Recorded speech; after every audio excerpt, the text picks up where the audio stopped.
Bonjour à tous, on se retrouve ensemble pour l'émission du 11 juin, édition du midi. Je rappelle qu'il y a 3 émissions par jour. On commence tout de suite dans le vif du sujet avant d'attaquer la carte générale et un gros programme aujourd'hui. Je voudrais vous rappeler qu'il y a Aptos qui va être libéré dans 17 heures, donc il y a à peu près 1,79% de la supply qui va être certainement larguée sur le marché. Donc attention, ça représente quand même beaucoup d'argent, donc ça pourrait faire baisser votre portefeuille si vous avez du Aptos, du moins sur du court terme. Et je rappelle que dans 3 jours, on a également Starknet. Les autres sont des tokens que vous pouvez éventuellement avoir en portefeuille, mais c'est surtout ceux-là où ça touche les plus grosses parties de la majorité des auditeurs. Et les autres qui arrivent, Egen, etc., on y reviendra un peu plus tard. Au niveau de la carte, eh bien, globalement, c'est plutôt vert. On a aussi bien de la DeFi que de l'IA qui fait des choses intéressantes. Mais il est vrai que la DeFi, là, a le vent en poupe en ce moment, suite aux dernières annonces qu'il y a pu y avoir aux États-Unis, notamment sur l'assouplissement des règles concernant la DeFi. Au niveau du Crypto Fear Grid, eh bien écoutez, on est toujours au niveau des 65. Je pense qu'on va pas tarder à repasser au-dessus des 70.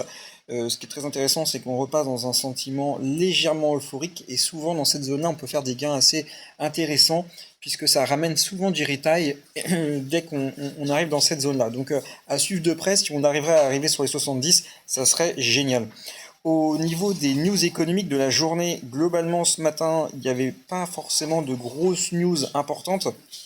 Non, ce qui compte surtout, c'est tout ce qui va arriver ici au niveau du IPC Core.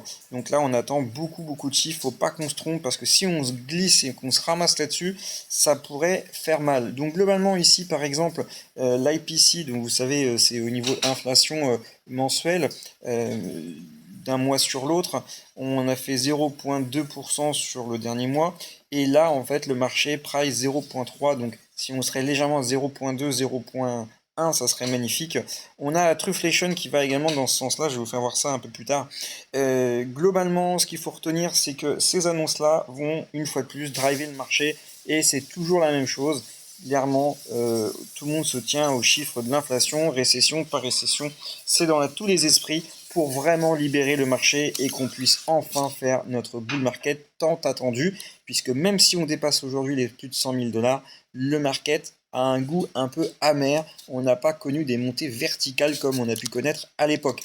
Au niveau du cours du Bitcoin, en 4 heures, on voit qu'on est en train de stabiliser sur le top 2B ici qu'on a eu fin mai. Donc je pense que là, à mon avis, on va pas exploser B, on va venir retoucher la trendline ici en bleu. Et une fois qu'elle sera retouchée, en fonction de là où sera le RSI, soit on aura de l'énergie pour aller chercher plus haut, soit on reviendra chercher le bas du canal. Je rappelle que la MA200 ici est stabilisée aux alentours des 95 500 dollars. Et je ne pense pas qu'on partira au nord tant que la MA200 ne reviendra pas au moins franchir la barre des 100 000 dollars. Là par contre, ça serait vraiment un signal extrêmement fort. Donc attendons la MA200 avant de prendre position en longue. En tout cas, personnellement, je privilégie du court terme avec du short plutôt que du long tant que la MA200 ne rentre pas dans cette zone. Je rappelle qu'également, c'est le retracement Fibonacci ici du top à 112 000 dollars qui nous ramènerait une fois de plus à 1,61,8 qui est la zone également de Max Payne. Je passe également rapidement sur Ethereum. Hop, laissez-moi vous mettre le cours un peu plus agréablement visuellement pour vos yeux. Voilà. On a ici clairement un retracement qu'on a eu sur le top ici à 4080 qui s'est fait en 2 fois 3 temps ABC, ABC dans une grande A, B et C. On est venu bottomiser ici au 1380, donc là clairement c'est le top, enfin c'est le bottom. Ensuite on repart en 5 temps, 1, 2, 3, 4, 5. Je rappelle, la 3 n'est jamais la plus courte, donc ici c'était la 1, donc c'est validé. On a également un retracement très léger sur la 4, et on a fait par contre une extension incroyable sur la 5, donc évidemment faut digérer tout ça. Et là on est vraiment dans un range qui peut encore durer comme ça longtemps, et je pense que il va prendre fin à la sortie ici de cette trendline, donc qui nous amènerait aux alentours de début juillet. Pour la market cap dominance, c'est toujours la même chose. Écoutez, un coup on vient chercher en haut, un coup on vient chercher en bas sur le RSI. Là en plus on est sur le bas de cette trendline, donc je pense qu'on va rebondir à nouveau et aller chercher les 65% et plus de dominance. Je rappelle globalement qu'il va falloir à un moment donné casser cette trendline pour espérer avoir un méga bull run pour les altcoins.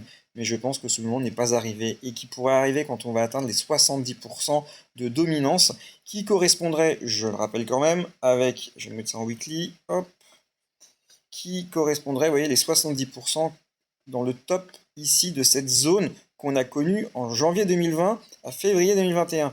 Et une fois qu'on avait atteint ici les 73%, boum, là on avait fait une distribution incroyable. Et souvent, vous voyez, ici, quand on avait atteint en 2018 une saison altcoin incroyable et qu'on avait obtenu 36% seulement de dominance de Bitcoin, tout le monde se disait oui, Ethereum peut dépasser Bitcoin, etc. Voilà. Et puis, une fois qu'on était tout en haut ici, oh, les altcoins c'est fini, c'est fini, c'est fini. C'est encore plus fini quand on a fait ici le top. Et ensuite, on a eu une altcoin saison incroyable.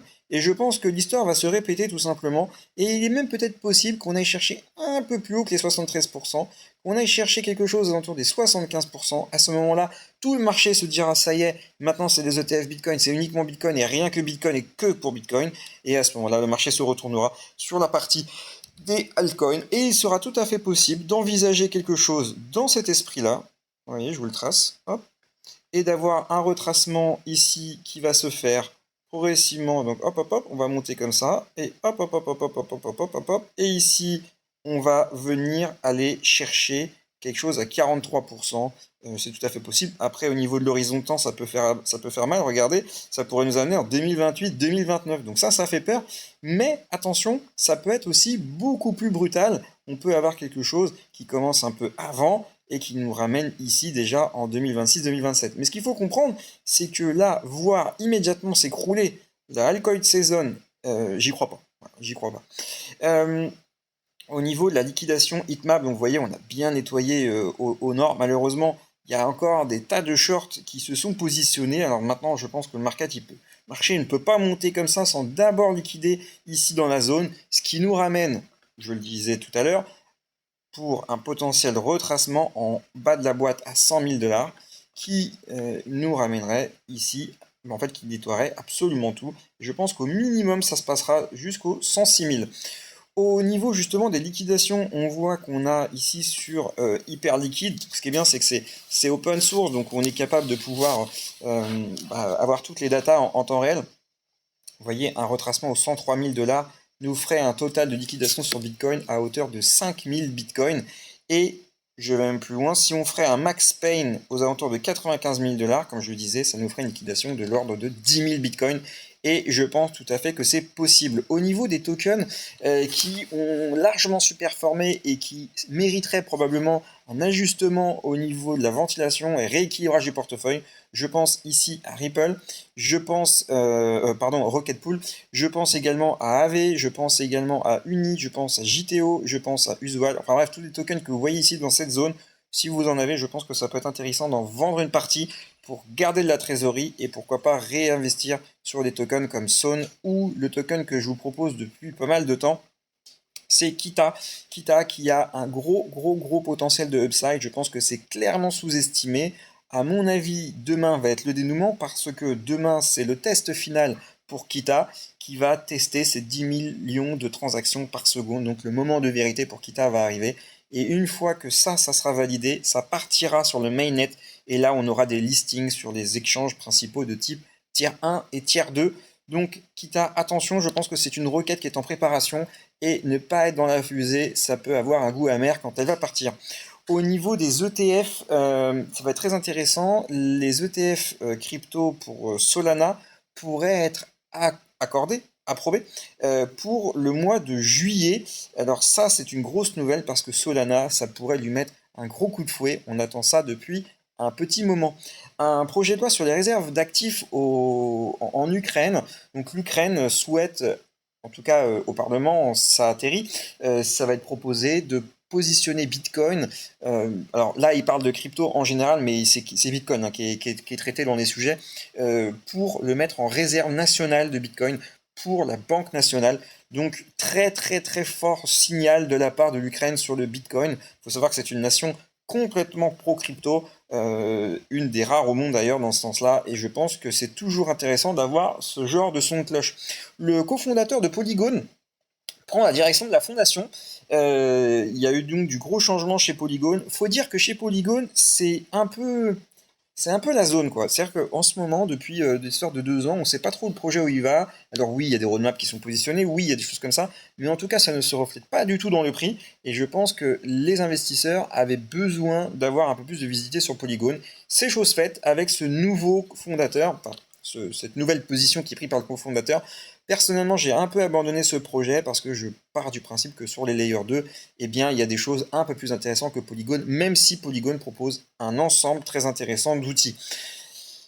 La bourse crypto se prépare à une introduction aux bourses aux États-Unis. Donc en fait, c'est Bullish, c'est un exchange de crypto-monnaies qui a déposé ses documents auprès de la SEC pour s'introduire aux États-Unis. Donc très intéressant. Je rappelle que les États-Unis, c'est toujours un marché à convoiter, mais très compliqué à entrer. Au niveau du même coin du jour, je vais vous proposer Tuki. Pourquoi? Bah parce que Tuki, il est dans le top 10. Vous voyez ici en trendline, une belle montée. Il a de la liquidité à hauteur de sa FDV qui est à peu près cohérent. C'est stable. Il y a également de l'engagement sur Twitter. Il y a également un peu d'engagement sur YouTube, curieusement. Donc ça va être, ça va être mon choix du jour sur le même coin. Je vous retrouve dans l'émission